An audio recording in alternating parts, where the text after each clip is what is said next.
Ano nga ba yung ating National Senior Citizen ID? Siyempre, ito ay digital. Ibig sabihin is pakikita ito gamit ng ating mga cellphones, no? So ito ay i-access gamit ng ating eGov app, no? So ito ay i-download gamit nga ng ating mga smartphones. Bago tayo magpatuloy, huwag kalimutang mag-subscribe sa aking channel.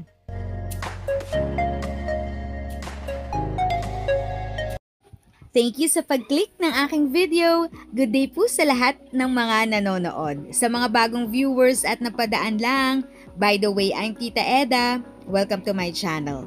Ang channel na maghahatid sa iyo ng dagdag kaalaman tungkol sa government services, bagong mga balita at informative videos na galing sa legit na resources. Mag-subscribe na para updated ka. Ano ba at para saan ba yung ating National Senior Citizen ID? So ngayon, meron tayong nakikita na sa ating screen na ano nga ba yung ating National Senior Citizen ID. Siyempre, ito ay digital. Ibig sabihin is pakikita ito gamit ng ating mga cellphones, no? So ito ay i-access gamit ng ating eGov app, no? So ito ay i-download gamit nga ng ating mga smartphones, either Android or iOS. And dito ay makikita natin na mag-sign up tayo dito.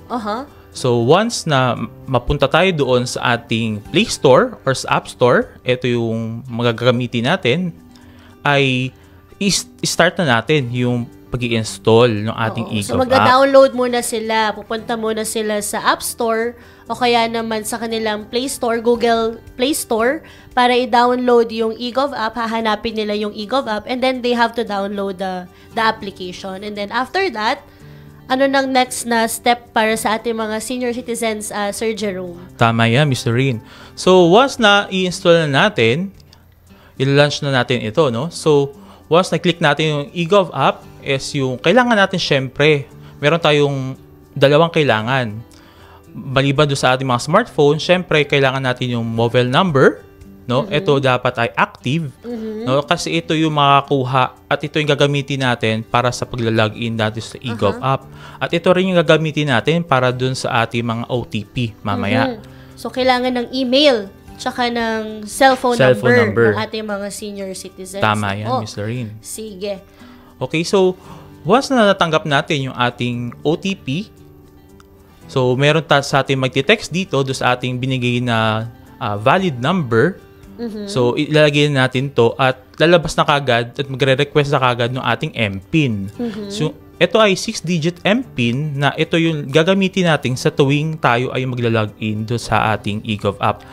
So, dapat tandaan nila to, Jerome, no? Yes, itong Ms. MPIN na gagamitin nila, dapat siguro isulat nila to sa papel, sa mga kung saan man yung madali nilang ma-access yung kanilang MPIN, dapat hindi po to makakalimutan. Tama okay? yan, Mr. Ring. Tama, sige. Okay.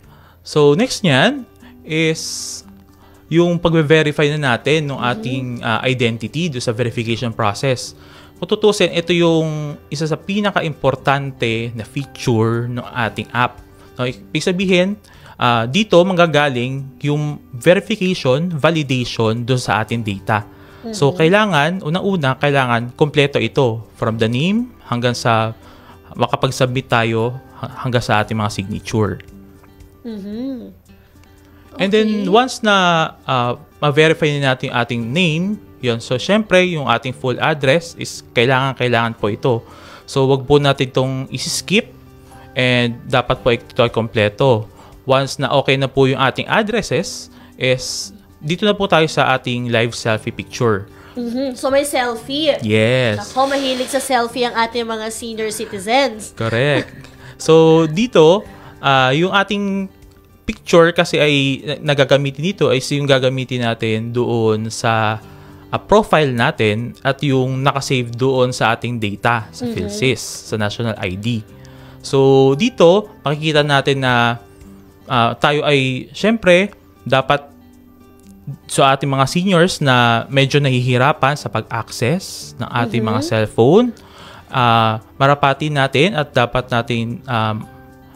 ay mahingi tayo ng tulong sa ating mga kasama, pamilya, sa ating mga kaibigan para makatulong para sa pag-access nitong ating eGov app. Okay. So once na okay na at na-verify na natin yung ating image, no, ating photo at nag-submit na, so we will check yung ating email. So meron tayong makukuha na 6-digit PIN na ilalagay natin dito sa ating eGov app. Okay. And then?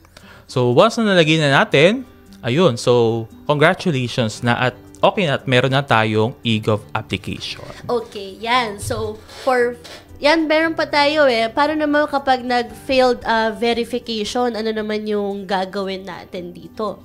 Yan, if ever na magkaroon ng failed verification at hindi totally na-capture yun sa image natin, ay pwede tayong mag-upload ng ating valid ID.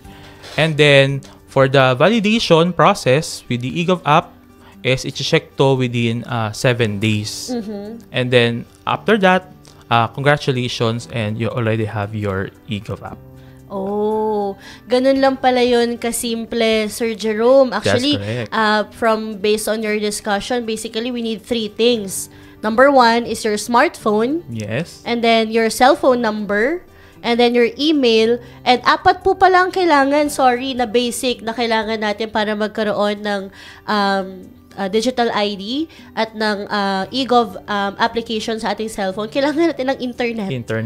Internet yes. Talaga, Sir Jerome. So, pag halimbawa si senior citizen po, ang aking lolo or aking lola, ay nakapag-download na ako ng eGov app, nakapag-rehistro na ako, na-follow ko na yung 9 mong steps. Paano ko na po ngayon makikita ang aking senior citizens digital ID? Okay. So, once magla-login po tayo again, and yung kanina na pinapa-indicate natin, pinapa-save natin, pinapa-jot down natin na MPIN, yun yung gagamitin nila na pagla-login. Once na pag-login natin, is makikita natin yung mismong muka o yung interface ng ating mobile application. And dun sa pinaka-middle nun, sa bottom part, is nandun yung mga digital IDs. So, dito, it will be automatically na lalabas yung ating mga ID na naka-register sa ating mga government like PhilHealth and so on. So, PRC, meron din doon, di ba? Correct. Kung kayo ay may PRC ID, lalabas doon yung PRC ID. Yung inyong national ID, yes. nandoon din. And para naman sa ating mga senior citizens, lalabas po doon automatic ang inyong digital senior citizen ID. Ngayon, Sir Jerome, digital na ito Ang tanong ng ating maraming mga senior citizens, magagamit ko pa rin ba yung aking physical ID mula sa OSCA? Yes, that's a wonderful question, Ms. Lorraine. Siyempre, magagamit pa rin natin yung ating ID doon sa ating mga local government units. Kasi unang-una, yung iba't ibang LGUs natin, may kanya-kanya silang benepisyo.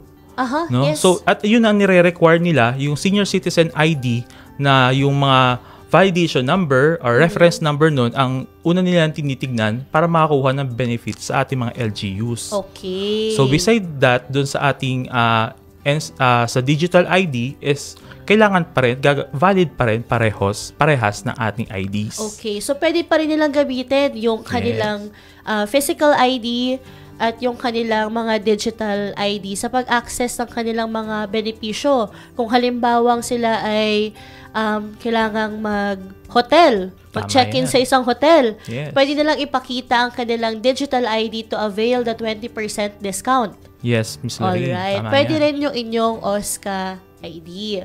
Okay. Ito na nga yung sinasabi ko din, dugtungan ko na, saan pa nila maaaring gamitin ang kanilang digital senior citizens ID?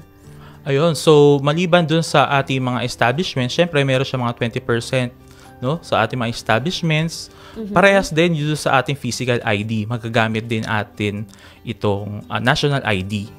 And ito ay recognized as a government valid ID. So magagamit natin ito syempre doon sa mga public transportation, sa pagbili ng gamot and medical services, at sa ano pa bang additional benefits ayon sa batas. Okay. And it comes very handy then, Sir Jerome, because it's digital. Ako, meron akong mother-in-law, si Mami Glo. Ang lagi niya sa akin sinasabi, nakakalimutan niya yung kanyang OSCA-issued ID. Ngayon, mas accessible ito sa ating mga senior citizens na may mga cellphone, may mga smartphones kasi nandun lang pwede mong i-screenshot, 'di ba? Yung iyong ID, pwede mong picturean din, 'di ba? Pwedeng pa-picturean at i-send sa iyo yung ID mo. Meron ka na agad magagamit na valid ID para you can access all the benefits that you are entitled to, 'di ba? Sa batas. Ngayon, Sir Jerome, you have discussed earlier too many information na dapat ibigay ng ating senior citizen sa pag-access ng eGov app. Ang tanong ng marami din, ligtas ba itong gamitin?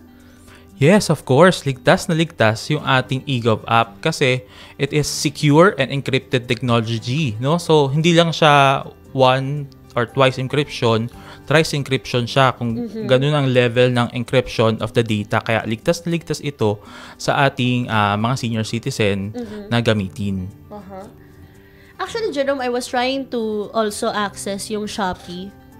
When you try to navigate, because I'm trying to navigate all applications now, because apparently before, di ako masyadong mahilig dyan sa mga online shopping And siguro isa sa pwede natin siguro tingnan din yung pag-upload, pag-validate noong para makapag-avail sila ng mga discount online sa mga online shopping platforms natin because it's already validated data coming from PhilSys, right? Yung sa digital ID para doon when they buy online, at least automatic na siguro nilang ma-avail yung 20% discount na meron sila as senior citizens. Yes. 'Di ba nawala masyado sa mga online application na or shopping applications natin.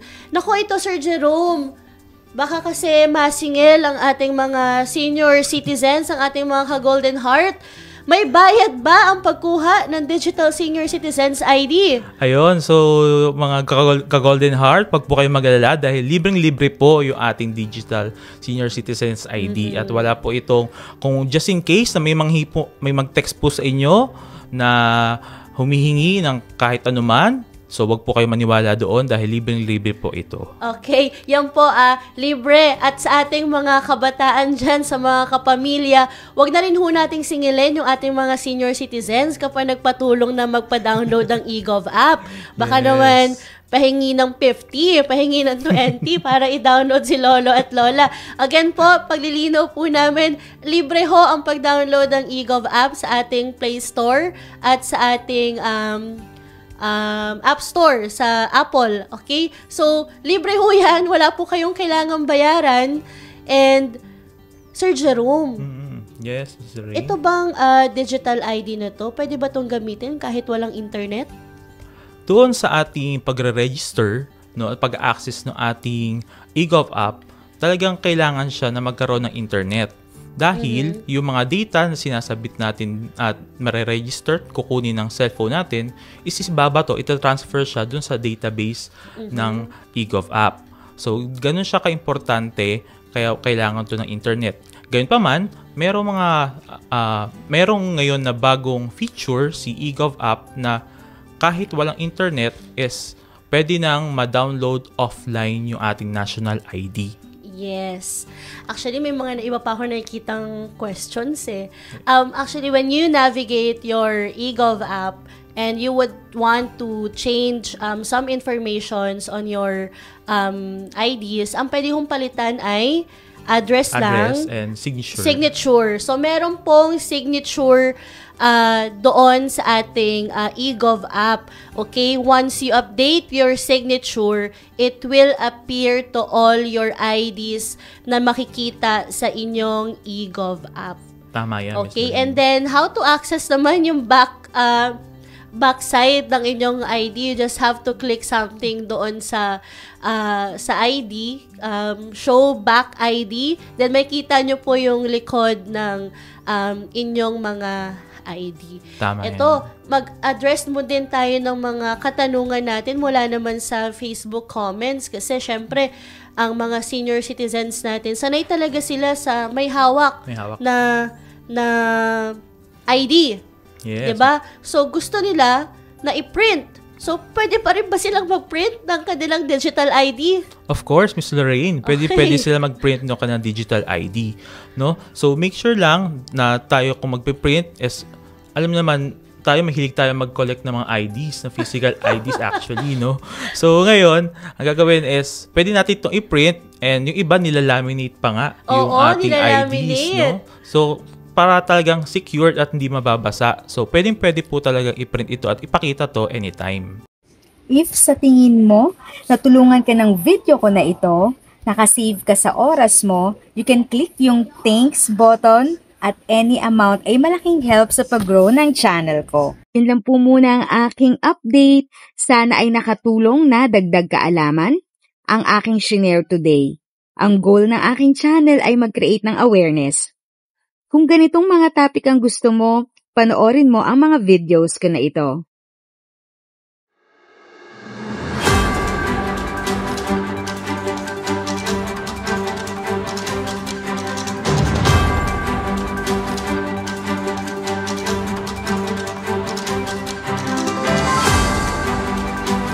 Thanks for watching! Kung may kapamilya, kaibigan o kakilala sa tingin mo ay magiging interesado sa video, please share or tag sila sa comment section. At syempre, if nagustuhan mo ang video, i-like mo na ito at subscribe ka na din. As always, feel free to write your questions, comments, and opinions respectfully. And continue to be a blessing and stay safe!